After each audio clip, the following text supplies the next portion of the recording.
Hey listeners, this is Kia Jun, and welcome to the Pepperdynamics podcast, the unofficial podcast about Pepperdine's Graziadio Business School. Get informed and stay connected with students, faculty, and alumni from the Graziadio Business School. This episode of Pepperdynamics was done in conjunction with Net Impact. Net Impact is an international network that inspires and equips emerging leaders to build a more just and sustainable world. This is accomplished through student organizations, such as the one here at Pepperdine. That's why I'm so happy to introduce Nadine Tapia. She's been the president of her own business, the Tapia Beauty Group, for nearly 10 years. She's also a Pepperdine alum, graduating from the Graziadio MBA program with a magna cum laude, while also obtaining a master's in dispute resolution. As if that academic workload wasn't impressive enough, she also served as the vice president of Net Impact during her time there. It's my pleasure to have you on, Nadine. How are you doing today? I'm doing great. Thank you, Kaya. Good afternoon. Yes, good afternoon indeed. That's right. Well, to get started, I'm really curious about Net Impact. So what does it mean to you, and why did you choose to become its vice president? Well, I think you introduced Net Impact perfectly. I mean, it is definitely a group that prepares, students and individuals for a more just and sustainable world out there.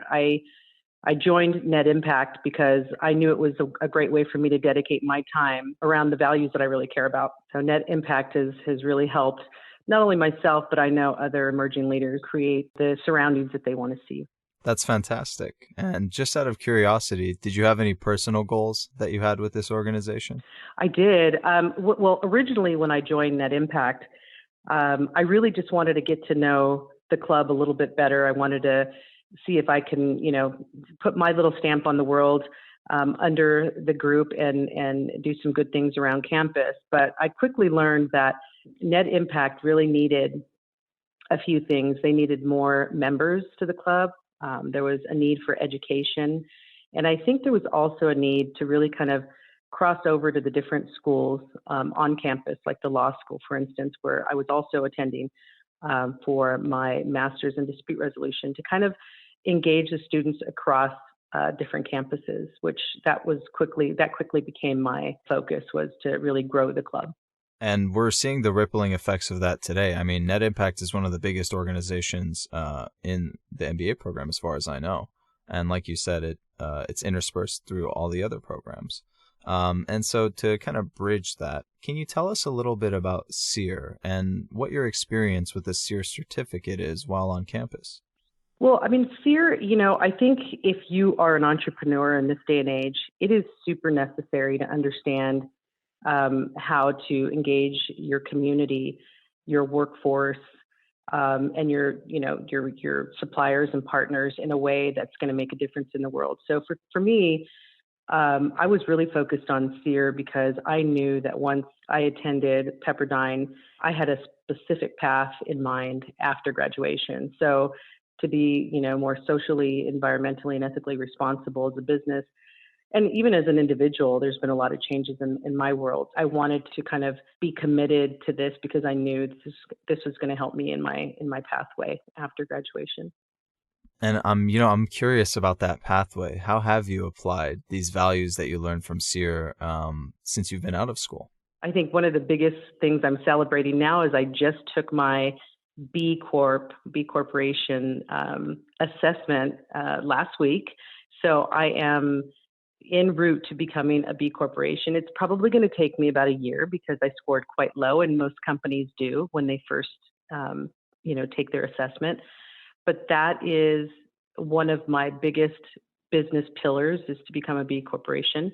And, it will just show the world that I have made that commitment as an organization to, lead my company with better, corporate governance and also do the best that I can in terms of sustainability with product development, and make sure my employees are happy and that it is a real, kind of just place for them to work, and also for them to live out their intentions with being, more conscious in their own lives.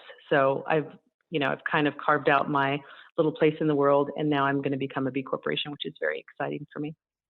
Yeah, congrats on the first step in that journey. And I'm really excited to maybe have a follow-up interview and see how that's going. I can't help but think of all the wisdom that you have and that you might have been able to share with your fellow classmates. So just out of curiosity, how would you advise current and prospective students of Pepperdine Graziadio to really maximize their time in school, which I think you've led by example, really? Well, I mean, it was always on my bucket list to go back to school. So I knew that when I got there, I was going to take full advantage of every aspect of the school, and I did. I made sure that in every classroom, which, at Pepperdine, because the classrooms are so intimate, you don't get lost in the crowd, which is fantastic. You have the opportunity to really engage with your professors. You have the opportunity to really create a network of people that you'll be able to connect with long after you graduate. That's probably one of the biggest assets of going to Pepperdine is the networking aspect. I think in classes where great speakers are invited to speak, I also, went up and introduced myself. And if there was a particular speaker that I thought, I may be able to do something for that, business or that speaker and help them in a certain way. And in turn, they may be able to help me. I get connected, and that actually ended up happening. I'm connected to one of the investors that spoke in one of our classes. He's now my advisor, which is super cool.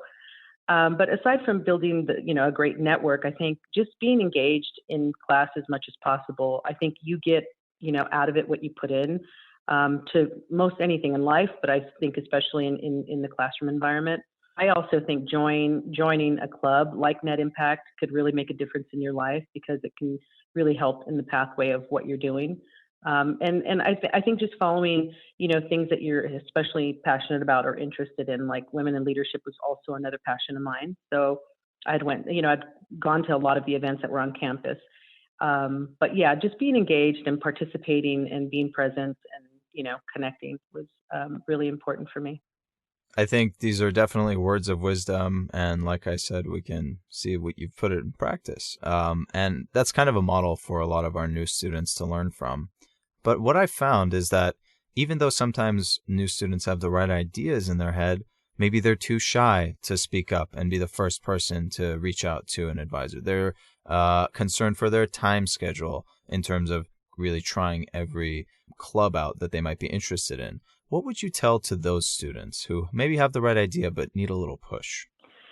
This is one thing that I share with, because I also mentor students that I've actually been in classrooms with and other women in general that come to me for guidance in not only their career, but also, just in life in general.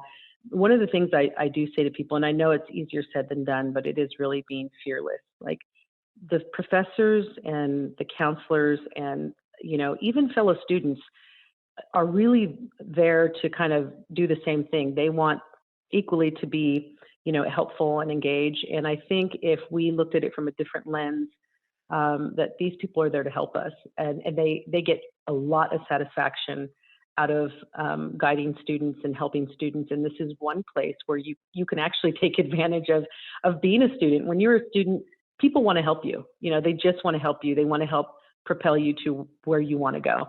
And I think understanding that and stepping out of your comfort zone, even with a fellow student, I actually paid a lot of attention when I was in class to those who would not ask questions in class, but then as soon as we walked out and we were in a hallway, might approach me or say, "Oh, I'm glad you asked that question," and I would always try to help that person kind of come out of their shell. So I think also linking up with other students you feel comfortable with is also a nice way to just get more comfortable in speaking up and asking questions and kind of connecting. Yeah, that's definitely sound advice. I mean, we've seen our professors who have tried to set up sort of like a safe space, an environment where we're encouraged to be curious, to ask questions, and to let one another talk so that one person isn't dominating the conversation, let's say. So I resonate with that. I resonate with having your friends sort of help you along the way. Well, you mentioned earlier that going back to school was on your bucket list. Do you want to elaborate on that? What inspired you to come back to school? So early on in my career, I mean, I am an older student. Early on in my career, I was given a great opportunity. I was living on my own.